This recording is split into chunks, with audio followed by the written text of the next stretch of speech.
Sisonke has long been calling for the decriminalization of sex work in an effort to create a safe working environment. Now, today we're talking about this after the discovery of 6 bodies of women who are believed to have been sex workers found murdered in the Johannesburg CBD. Those bodies were found near a panel beaters workshop. Let's talk more about this now. We're joined by Sisonke National Sexworker Movement spokesperson, Katlego Rasebitse. A very good afternoon to you. Well, good evening, excuse me. Welcome to the program. So, we're dealing here with a case, yes, these bodies have not been identified, but there's a strong belief, isn't there, that at least half of these women may in fact have been sex workers who were reported missing in recent weeks. Am I right? Yes, you are correct. Because today, what we did was to also assist friends who are able to identify 4 bodies. So it's only 2 that's not yet being identified. And that the police actually said we should, call everyone. If you feel like you've got someone who's missing, you can just go to the nearest police station to do your DNA swab so that they're able to do some linkages between the families can also get closer to that.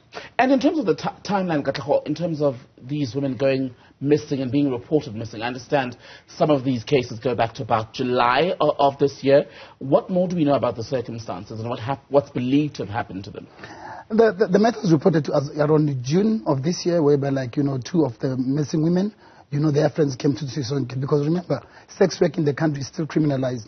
For police to be actually investigating, a missing sex work, it's quite, one out of 10. So that when the one bring the matter to our attention, our human rights advocacy and peer educators made sure that, cases are being reported. And remember, because of criminalization of sex work, when you reported certain things to the police, you must omit the word sex work. So meaning to just report it as, just women who went missing. But because we have to avoid you saying that these are our sex workers, that's one of the things that makes also this case to be difficult to be dealing with. Which comes to your point about how if we decriminalized sex work, people think it mainly has to do with commercial benefit, but it also, in many of these cases, has to do with life or death scenarios for sex workers, does it not?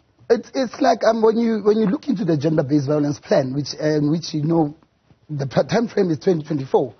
But knowing our politicians, they like to dig and dive. I want to say that we've been calling for decriminalization of sex for the past 20 years, but it has not have a political will to say who's ready to decriminalize sex work, because we talk decriminalization. This is also a human right that we are facing as the country, and not only just a human right, but also the lives of some black women. We are sitting today, the country, we woke up in a shock where 6 black women were found murdered, and all of them, they were saying are sex workers, of which I have the privilege to meet the family today at the mortuary in Hillbrow, where some of their families were what my sister was doing through sex work, she managed to do 1, 2, 3. There was a 11-year-old girl who's now, I'm stranded. I don't know who's going to pay my next school fees now that my mom is dead. And you know what caught my heart? When that little girl said to me, will you be able just to show me my mother's killer's face? Because this is one of the face I need to remember the rest of my life.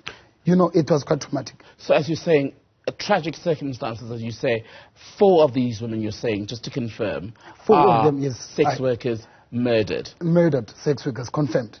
And are you able to give us more information on when these 4 women so tomorrow we have mobilized, we're going to Westgate Court, whereby we mobilize sex workers themselves, and we mobilize not only sex workers, even friends of sex workers, community themselves, because we're talking women, regardless of what they were doing in society. Let's just, at some point as a country, we just put our morals on the floor and say, but these are women who got murdered, and we show up and show solidarity to say, we are behind you.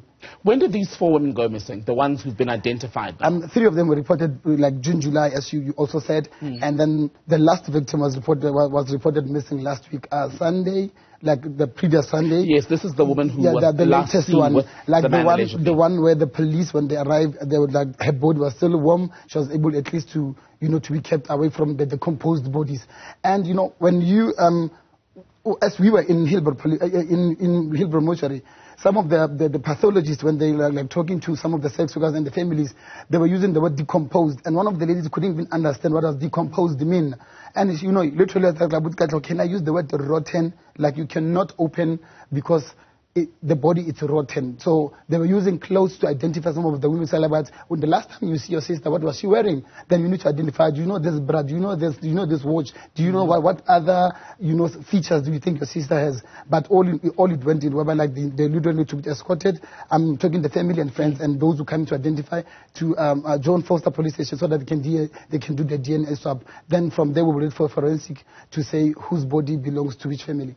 And I want to go back now to the decriminalisation of sex work. It's been an ongoing conversation. There appear to have been some progress. I mean, I remember even the Deputy Minister, John Jeffrey, talking about it publicly. Remember what's actually happening? The current president, when he was the co-chair of South African National Council, in 2016, when he launched the first sex workers plan, he literally said we should find ways to decriminalise sex work.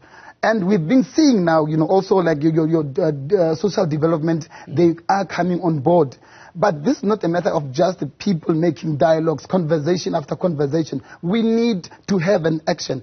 We're talking, these are colonizers' laws. Remember, the very same laws that were oppressing LGBTI people, these are the same laws that are oppressing sex workers. And what irritates me, the F out of this, it's like our police, they're only focusing on arresting black female, and that on its own.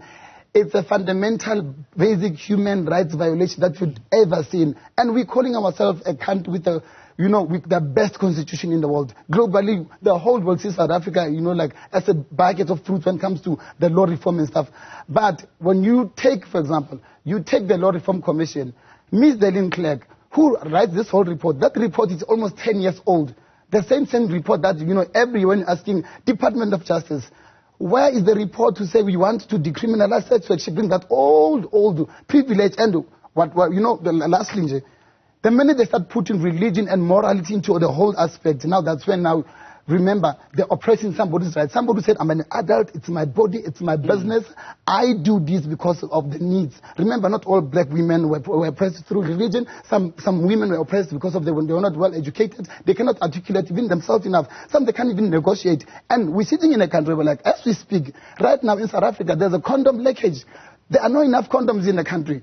There are not enough lubricants in the country. Somebody somewhere is stealing the money. That's why they don't want to make sure that sex work is being decriminalized. And on this element of safety then, I mean, we've seen documentaries in South Africa, lots of them, from the news channels, be it from the newspapers, who've documented the constant harassment of sex workers by even police officers. Some of them are raped and abused by clients who, at the end of it, actually refuse to pay for the service, right? But now that we're talking now about sex workers being murdered allegedly by one person right here in the Joburg CBD, I'm wondering, in fact, about the probability that there may be many more who've gone missing and been killed, but it's simply not been reported, precisely because sex workers fear interaction with police. Yeah, because when we speak to the ladies that were at the mortuary today, they were like, of the official number of sex workers, it's 13 that we know that they went missing under the every Sunday they went missing. The official number, it's 13. There might be more because we might never know where the team maybe dump other bodies,